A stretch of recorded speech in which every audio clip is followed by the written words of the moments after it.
Last year Shahrukh Khan की एक movie आई थी जिसका नाम था डंकी, और इस फिल्म में डोंकी का जो जर्नी होता है उसको 3-4 मिनट के गाने में ही दिखा दिया गया था, जिसकी वजह से ये डोंकी रूट कितना खतरनाक होता है वो शायद किसी को पता नहीं चला होगा। रियल लाइफ में ये कितना मुश्किल होता है, अगर उसका एक लिस्ट बनाया जाए तो लोगों को 7 से 8 कंट्रीज के बॉर्डर क्रॉस करना पड़ता है, और साउथ अमेरिकन कंट्रीज के बॉर्डर हाईली अनसेफ होता है क्योंकि वहाँ का क्राइम रेट सबसे ज्यादा है। ये लिस्ट और भी लंबा है जो मूवी में मिसिंग था। इन सब के बारे में मैं आपको आगे बताऊंगा।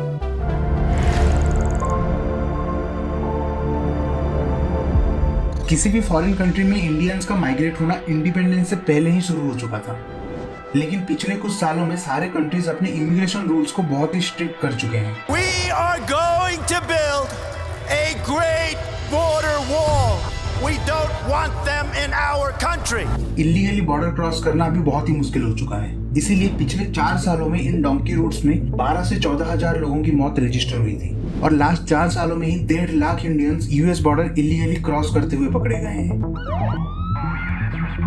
ये लोग बॉर्डर क्रॉस कैसे करते हैं ये जानने से पहले डोंकी का कॉन्सेप्ट क्या होता है उसे समझते हैं। ये अमेरिका का मैप है जो कि 2 कॉन्टिनेंट में डिवाइडेड है, साउथ अमेरिका और नॉर्थ अमेरिका। यहाँ पे यूएस, कनाडा, मेक्सिको जैसी कंट्रीज हैं, और ये दोनों कॉन्टिनेंट बाय लैंड कनेक्टेड है।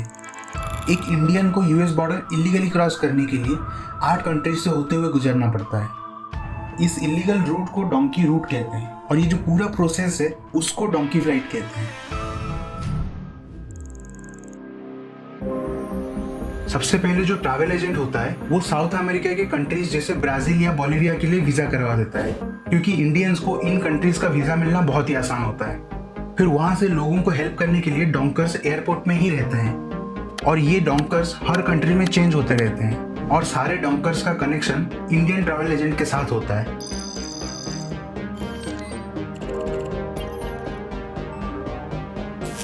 अभी वो डोंकर लोगों को ब्राजील से कोलंबिया का एक छोटा सा टाउन निकोक्ली तक लेके जाता है। इसके लिए बस या कार में 3 से 4 दिन का जर्नी करना पड़ता है। यहाँ तक की जर्नी में उतनी डिफिकल्टी नहीं आती है, इवन तो बीच बीच में पुलिस चेकिंग होती है, लेकिन वो लोग कुछ पैसा लेकर जाने देते हैं। लेकिन सबसे मुश्किल जर्नी की शुरुआत अब होने वाली है, क्योंकि नेक्स्ट डेस्टिनेशन है पनामा सिटी। वहां तक जाने के लिए निकोक्ली से ऐसे छोटे छोटे बोट्स लेना पड़ता है, और ये बोट्स कैरिबियन सी के बड़े बड़े लहरों के बीच में 3 से 4 घंटे तक चलते रहते हैं। काफी बार ये बोट ओवरलोडिंग की वजह से पलट जाती है, जिसमें बहुत सारे लोग मारे जाते हैं। अगर लोग कैरिबियन सी क्रॉस कर लेते हैं तब आता है कापुरगाना, जहां से पनामा जंगल शुरू होता है, और ये जंगल साउथ अमेरिका को सेंट्रल अमेरिका से कनेक्ट करता है। बेसिकली ये एक बॉर्डर की तरह काम करता है। इसे डैरियन गैप भी कहते हैं।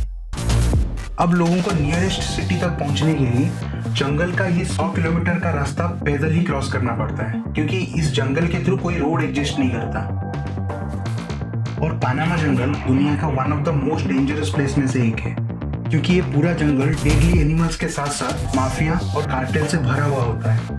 अगर आपने नार्कोस देखा है तो आप जानते होंगे कि ऐसे जंगल कितने डेंजरस होते हैं। काफी बार यहाँ पे जो डोंकर्स मिलते हैं उनका माफिया से कनेक्शन होता है, जो ह्यूमन ऑर्गन ट्रैफिकिंग करते हैं। सबसे ज्यादा क्राइम औरत और बच्चों के साथ होता है, इसीलिए जंगल के रास्तों पर लोगों को लाशें पड़ी हुई मिलती है।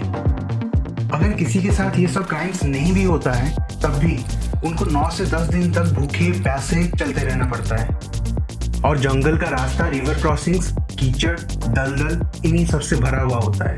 इस जंगल से जान बचाकर बाहर निकलना बहुत ही मुश्किल होता है, और जो लोग ये जंगल क्रॉस करके पनामा सिटी तक पहुंचने में कामयाब हो जाते हैं उनके सामने और भी बड़े चैलेंजेस आने वाले होते हैं।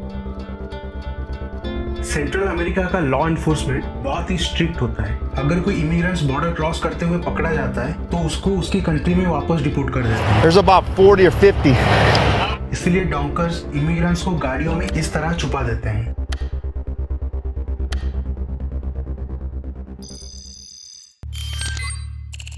पांच 5000 किलोमीटर की इस जर्नी में लोगों को हिल्स और डेजर्ट से होते हुए गुजरना पड़ता है, इसीलिए उनको रास्ते में गाड़ी बदलते रहना पड़ता है। ऐसी एक्सट्रीम टेम्परेचर में लोगों को कभी कभी पूरा दिन गाड़ी के कंटेनर के अंदर बंद होकर ट्रैवल करना पड़ता है।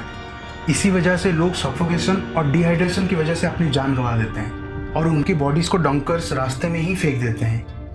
2021 और 23 के बीच में लगभग 2000 लोगों की death US Mexico border cross करते हुए हुई थी। अभी जो लोग इन एक्सट्रीम कंडीशंस को सरवाइव करके जिंदा होते हैं, ब्रोंकर्स उन लोगों को रियो ग्रांडे रिवर पे लेकर छोड़ देते हैं। ये रिवर यूएस और मेक्सिको के बीच में एक नेचुरल बॉर्डर की तरह काम करता है। इस रिवर के बाद वो फेमस बॉर्डर वाला आता है जिसको ट्रम्प के गवर्नमेंट ने बनाया था इलीगल इमिग्रेशन को रोकने के लिए। इसका हाइट 18 से लेकर 27 फीट तक होता है और ये 752 किलोमीटर तक फैला हुआ है। पहले लोगों को रियो ग्रांडे रिवर क्रॉस करना पड़ता है, फिर 28 फीट के इस वॉल को क्रॉस करना पड़ता है। No problem. Hey, go, Papa. Go. Go. और फाइनली 2 से 3 महीने की इस जर्नी को सरवाइव करके लोग यूएस पहुंच जाते हैं। अभी आपको लग रहा होगा कि इस सर्वाइवल स्टोरी का हैप्पी एंडिंग होने वाला है, ऐसा उन लोगों को भी लगता है। लेकिन यहाँ से एक नेवर एंडिंग जर्नी की शुरुआत होती है, क्योंकि अभी भी वो लोग इलीगल होते हैं और इलीगल इमिग्रेंट्स किसी भी स्टेट्स के अंदर फ्रीली एंट्री नहीं कर सकते और उनको जॉब भी नहीं मिलता है, इसलिए उनको अनडॉक्यूमेंटेड से डॉक्यूमेंटेड होना पड़ता है। अभी उनके सामने ये 3 स्टेप्स होता है: जॉब ढूंढना, ग्रीन कार्ड, अमेरिकन सिटीजनशिप। और इसीलिए वंस कोई बॉर्डर क्रॉस कर लेता है फिर वो खुद को पुलिस के सामने सरेंडर कर देता है, क्योंकि जॉब करने के लिए उनको कोर्ट में असाइलम प्रोसेस के लिए अप्लाई करना पड़ता है और स्टार्टिंग के सालों में उनको ब्लू कलर जॉब से मिलता है। इसमें फिजिकल लेबर ज्यादा होता है और सैलरी बहुत कम मिलता है और उनका जो लीगल प्रोसेस चल रहा होता है उस पर लोगों की पूरी जिंदगी बीत जाती है और जब तक कोर्ट का कोई डिसीजन नहीं आ जाता तब तक वो अपने खुद के कंट्री में ट्रैवल नहीं कर सकता। अगर कोई ऐसा करता है तो कोर्ट में उसका एप्लीकेशन रिजेक्ट हो जाता है, इसीलिए लोग अपने फैमिली मेंबर्स का सर्कल दोबारा नहीं देख पाते। चाहे घर में शादी हो या पेरेंट्स का डेथ हो गया हो, वो अपने घर वापस नहीं आ पाते। 1996 में पापा इलीगली यूएस गए थे। जैसे मेरी शादी उन्होंने लाइव देखी थी, वैसे ही मैंने उनका अंतिम संस्कार लाइव देखा। इस तरह लोग खुद की लाइफ बर्बाद करने के साथ साथ उनके ऊपर जो डिपेंडेंट होते हैं उनका लाइफ भी बर्बाद कर देते हैं।